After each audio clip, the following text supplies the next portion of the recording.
Hai teman-teman, apa kabar? Semoga semuanya dalam keadaan sehat ya. Perkenalkan, nama saya Ansgarius Sahetsaruminanjaro dari lingkungan Santa Monica 3, Paroki Santo Agustinus Karawaci, Tangerang. Nah, pada kesempatan kali ini saya akan menceritakan kembali kisah tentang Daniel di Goa Singa yang diambil dari Daniel 6 ayat 1-29. Nah teman-teman, pernah bayangin gak sih kalau kita dimasukkan ke dalam goa singa? Pasti menyeramkan, bukan? Nah begini kisahnya. Darius, orang Media yang menerima pemerintahan ketika ia berumur 62 tahun. Maka berkenanlah Darius mengangkat 3 pejabat tinggi, dan Daniel adalah salah satu dari ketiga orang itu. Maka Daniel ini melebihi para pejabat tinggi dan wakil raja itu karena ia mempunyai roh yang luar biasa, dan raja bermaksud untuk menempatkannya atas seluruh kerajaannya. Maka pejabat tinggi dan wakil raja ini mencari sebuah alasan dakwaan terhadap Daniel dalam hal pemerintahan. Tetapi mereka tidak mendapat suatu alasan apapun. Sebab ia setia, tidak ditemukan suatu kelalaian atau suatu kesalahan kepadanya. Maka berkatalah orang-orang ini, "Kita tidak akan mendapat suatu alasan terhadap Daniel ini, kecuali dalam hal ibadahnya kepada Allahnya."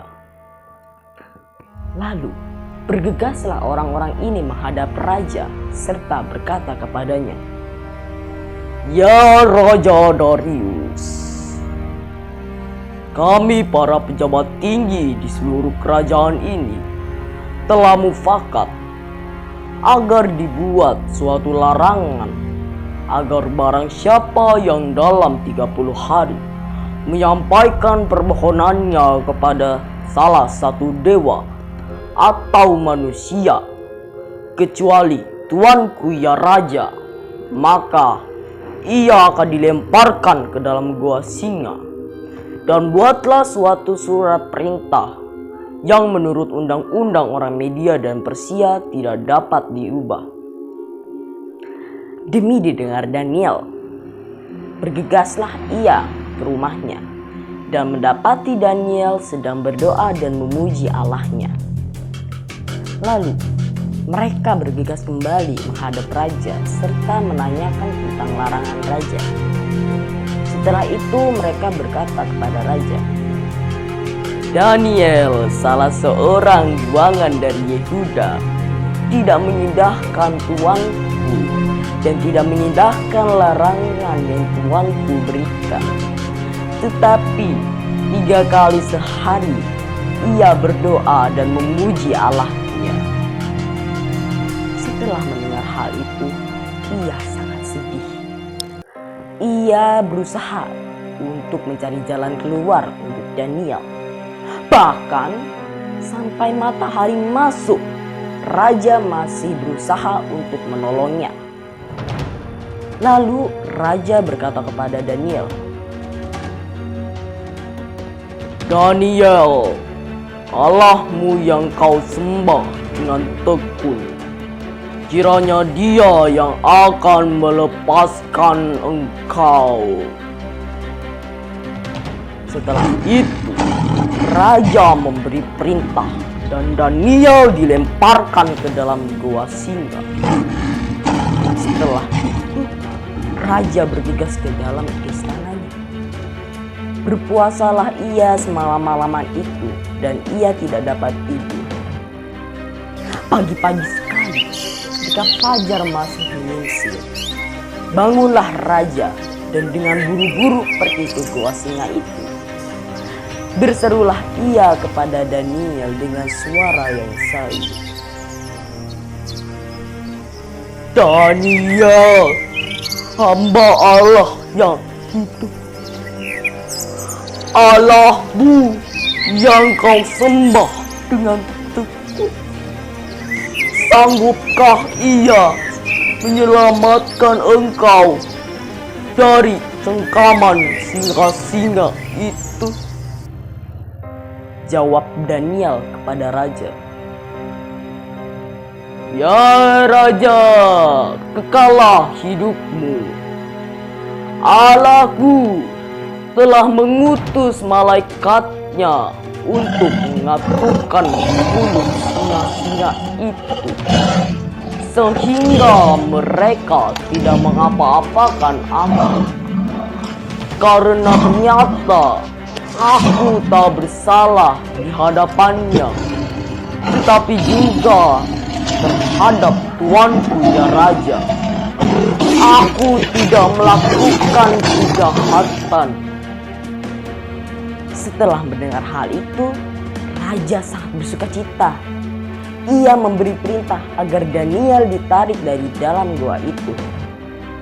Setelah Daniel ditarik, mereka tidak menemukan luka apa-apa padanya, karena Daniel percaya kepada Allahnya.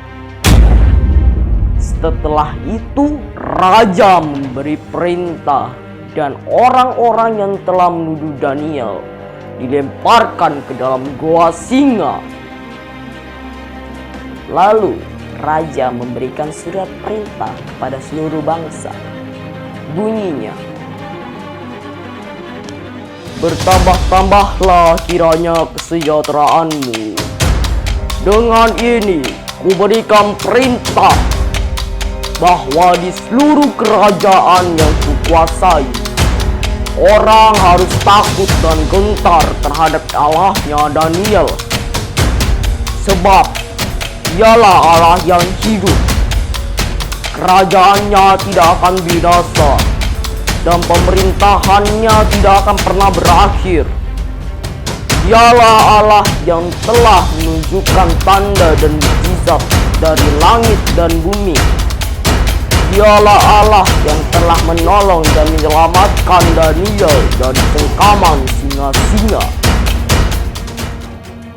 Maka Daniel ini mempunyai kedudukan tinggi pada zaman kerajaan Darius dan pada zaman pemerintahan Kores, orang Persia itu. Nah teman-teman, melalui kisah ini kita dapat belajar dari Daniel betapa pentingnya untuk berdoa kepada Allah. Jangan sampai kita berhenti memuliakan Tuhan hanya karena ada orang yang tidak suka dengan iman kita. Marilah membiasakan diri untuk terus berdoa kepada Allah setiap hari, bukan berdoa pada saat kita mengalami masalah yang sulit, melainkan tetap berdoa walaupun hidup sedang baik-baik saja. Melalui ketekunan berdoa, niscaya Tuhan akan menyelamatkan dan menolong kita dari segala mara bahaya, seperti pada masa pandemi ini. Marilah kita meminta penyertaan dalam Tuhan, agar hidup kita selalu dilindungi setiap hari. Terima kasih.